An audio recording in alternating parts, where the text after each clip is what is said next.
refuting Redeem Zuma's first seemingly sedevacantist borrowed allegation of contradictions in Catholicism. Now keep in mind, as a Calvinist, all the allegations of distinctions or language not existing or changing applies to him. The Catholic Church teaches that she is necessary for salvation. This is affirmed repeatedly in her magisterium throughout church history. Saint Cyprian of Carthage, he cannot have God for his father who has not the church for his mother, and that is on unity of the church. Okay, Pope Boniface VIII in Unum Sanctum, we declare, we proclaim, we define that it is absolutely necessary for salvation that every human creature be subject to the Roman Pontiff. Now, Vatican I reaffirmed papal primacy as divinely instituted and necessary for unity. And Vatican II in Lumen Gentium 14, I'm going to quote that, basing itself on scripture and tradition, the Council teaches that the Church now sojourning on earth as an exile is necessary for salvation. Christ present to us in his body, which is the church, in the one mediator and the unique way of salvation. Okay, so that shows that there is continuity from the early church to Vatican II. But here's the kicker. These affirmations appear absolute to some. However, the church has also continually recognized that God can operate in extraordinary ways outside the visible boundaries of the Catholic communion. So here's the difference between here's some evidence to show the visible and invisible view of the church held in the patristics and all the way up until Vatican II. Okay? So early church distinguishes between belonging to the invisible community of the faithful and being united invisibly through grace and desire.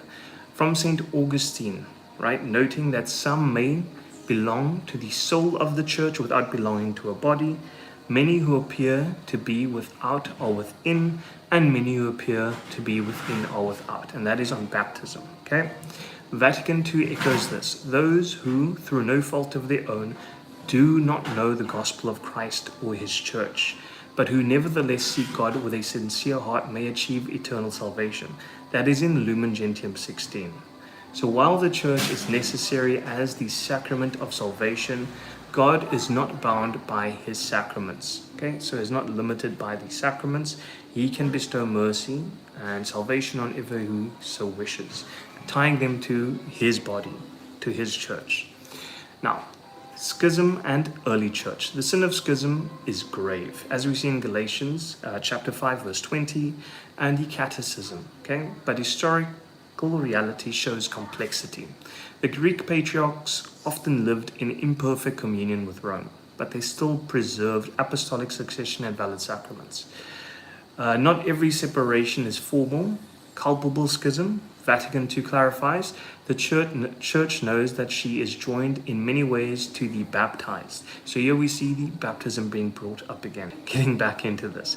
Not every separation is formal. Culpable schism, Vatican II clarifies, the church knows that she is joined in many ways to the baptized, who are honored by the name of Christian, but who do not profess the Catholic faith in its entirety, and that is Lumen Gentium 15. So I recommend reading Lumen Gentium 14 to 16, as that cleared up a lot for me, okay? When I was starting to learn about how Muslims could also worship or believe in the same God. So worship, not in the strict sense, but believe, if that makes it easier for some people. So we believe that Muslims believe in the same God. Many Muslims would now deny this, which is highly problematic, right? Because their religion permits marriage to Jews and to Christians as fellow monotheists, as people of the book. And so a lot of modern Muslims would deny this, and they would be like, hey, we don't believe that Christians worship the same God, or they'll make a claim of tritheism, which is a type of polytheism. And this technically means that the prophet sinned by marrying a Coptic woman, because Copts affirm the doctrine of the Trinity, right? So that would mean Muhammad took a polytheist as a wife after the religion of Islam was revealed to him, right? So this creates another dilemma for them. for those that hold to that type of view. But continuing on, not every separation is formal culpable schism. Vatican II clarifies, the Church knows that she is joined in many ways to the baptized who are honored by the name of Christian, but who do not profess the Catholic faith in its entirety. And we see that in Lumen Gentium 15. I'm going to just point my finger here. You need to understand that I wear glasses, and so my eyes are very strained when I'm looking at the screen reading this article that I wrote. So I'm just going to take a look at the comments here. Yes, theology and worship must be distinguished. Yes. So language changes over time, and that was one of Redeemed Zuma's claims, that language changes. This language didn't exist and so forth. But a lot of the language used in Calvinism didn't exist in the early church, right? It developed over time. So he would also be accusing himself and his school of thought of the same type of error, right? But there is no error, because human beings are creatures that change over time. Language changes over time, so we need to preserve the meaning, and obviously sometimes we need to preserve the meaning using updated language. And unfortunately, the lingua franca today is English, and English mutates so quickly, right? Like, for instance, in the US, they have different terminology for some things as we and the South Africans and Brits have, right? So it is a common thing, common knowledge, that language changes over time. So that isn't really a point of objection, and he made this a big deal in his video. Okay, so Miaphysitism and the Copts. So Redeemed Zuma objected to the Copts, the 21 martyrs being recognized as saints and now canonized as saints in the Catholic Church. And this is one of the biggest mistakes that he made, which we will get into now. The Council of Chalcedon in 451 condemned monophysitism. Okay? But later scholarship has recognized that Coptic understanding of one nature of the incarnated word, which is miaphysis, differs from the heresy condemned. Modern ecumenical dialogue affirms that their Christology can be understood as orthodox when properly interpreted. Okay? So this explains why the 21 Coptic martyrs of Libya were venerated by Pope Francis as martyrs for Christ. They died for confessing Christ, not for rejecting the Catholic communion, because obviously rejecting knowingly the Catholic communion would remove invincible ignorance from this whole picture. Okay, moving on. This explains why the 21 Coptic martyrs of Libya were venerated by Pope Francis. So here, Muslims and worship of the same God. The Catholic tradition also acknowledges that Muslims worship the one God though their understanding is incomplete. So I'm going to touch again on this whole different types of schism, right, and culpability. I just want to get through this part with the Muslims believing in the same God. Okay, I need to alter that part because obviously I don't want to use worship as it may cause confusion. The Catholic tradition also acknowledges that Muslims worship the one God through the understanding, though the understanding is incomplete. In Vatican II, Lumen Gentium 16, the plan of salvation also includes those who acknowledge the Creator in the first place amongst those whom are the Muslims. These profess to hold the faith of Abraham, and together with us they adore the one merciful God. Medieval scholastics from St. Thomas Aquinas in Summa Contra Gentiles acknowledges that Islam preserved natural knowledge of God's unity, albeit mixed with error.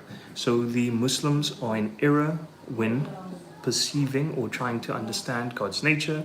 They teach erroneous things about the nature of God and the character of God, but they look towards the same point as the other monotheists in the Abrahamic religion.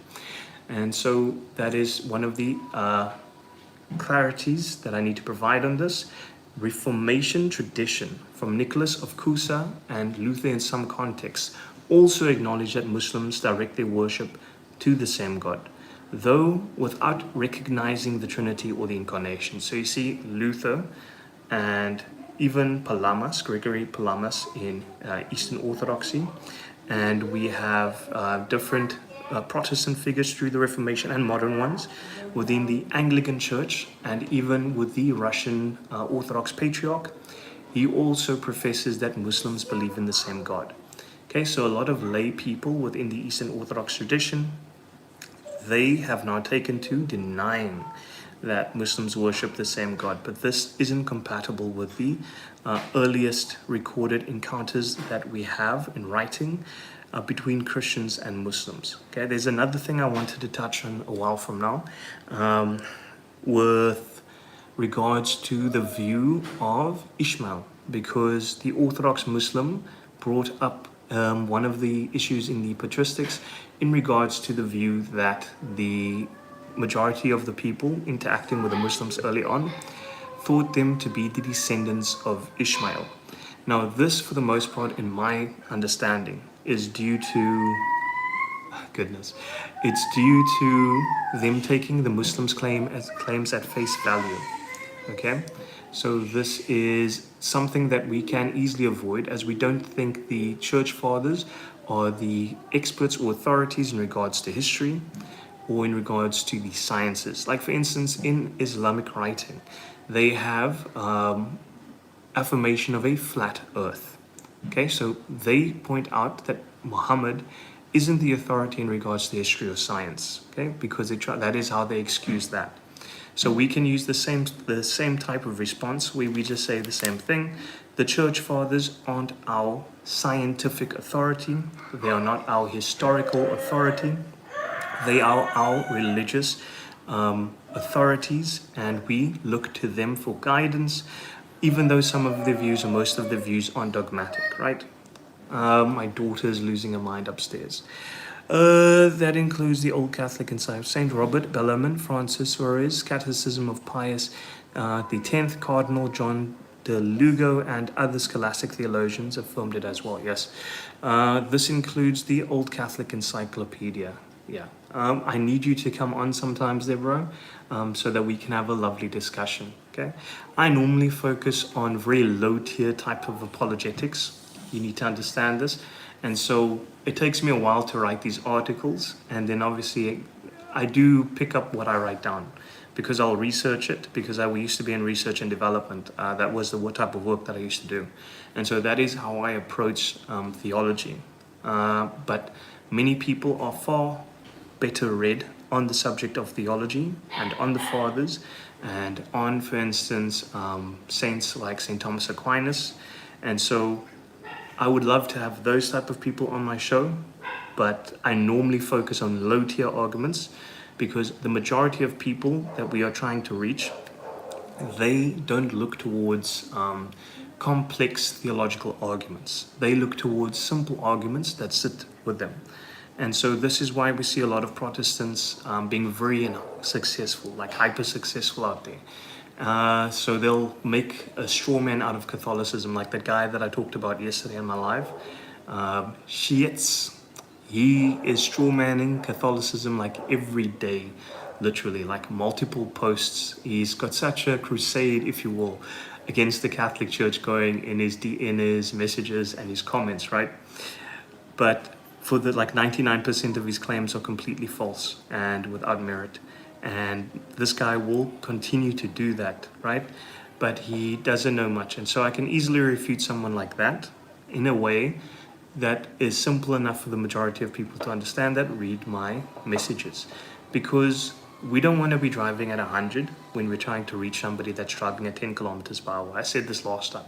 I drive at 11 kilometers per hour, okay? I am not one of these super theologians out there, right? Especially in the YouTube sphere, where you have professors and doctors in theology, and you have people like Kevin from Since 33 AD, who's a brilliant young man that I enjoy watching. And you have people like Christian Wagner, who's also very intelligent, but has many moral flaws, okay? But okay, I'm going to continue on from my article so that I can get to my daughter. My wife is struggling upstairs. She has so much energy, like I had to take her for a run. And yeah, she's still got way too much energy, and I'll have to give her some attention right now after reading this article. There is no contradiction in Catholic teaching. The church is necessary for salvation because Christ and his mystical body is inseparable. God, in his mercy, can unite souls to the church invisibly or by desire, even when visible communion is lacking. The distinction of visible and invisible membership has roots in the fathers, developed in scholastic theology, and was explicitly articulated in Vatican II. So, schism is sinful, but not every separation has the same level of culpability. Miaphysite Christians may hold Orthodox faith under different terminology. Martyrs for Christ, even outside of formal communion, are still true martyrs. And this falls in line with our view of invincible ignorance, right? People being bound to the church through, though not being formal or physical members of the church or visible members of the church, can be spiritually bound to the church. Obviously, those people, if we have enough information or the church has enough information, they will declare if those people are saints or not. And I wonder if this could actually apply to some Protestants later, because there's a lot of theories going around that Charlie Kirk should be, not theories, there's a lot of comments online saying that Charlie Kirk should be canonized as a martyr for the Christian faith. But he held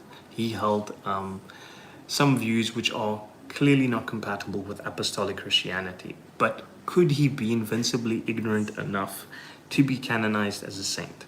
I lean towards no, but it would be pretty awesome if he was, right? Because this would help a lot of Protestants.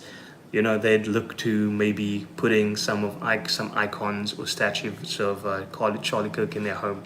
And so they travel to like a little Catholic store. So at least that would help Catholic businesses that are into the making of icons and religious images. And yeah, that would be pretty awesome. But I think it's not going to happen. So yeah. So let me continue here. So martyrs for Christ, even outside of formal communion, are true martyrs. Muslims indeed believe the one God. I'm going to change the word worship because obviously there's too many there's too much nuance there. So I'm just going to make it simple and just use belief. So Muslims indeed believe in the one God, though imperfectly, as affirmed by Catholic and broader Christian tradition. Okay. So I also left a link in my old Buy Me a Coffee account if people are interested in donating to my channel. I don't think anybody's going to use that, but I'll just put that out there. As I'm a very frugal person and I want to update my equipment so that I can actually have a dynamic mic with some background noise rejection for streaming and for making videos. And because I'm a crypto bro living in the Philippines and the market is down, especially in the alts, I can't just pull something out without severe thought or, without risking. I don't want to risk my stability financially. So it's not something that I'm willing to spend on, and it would cause too many issues with the missus because I told her the last mic that I bought would be the last mic that I'll buy. So thank you guys for watching. God bless you all.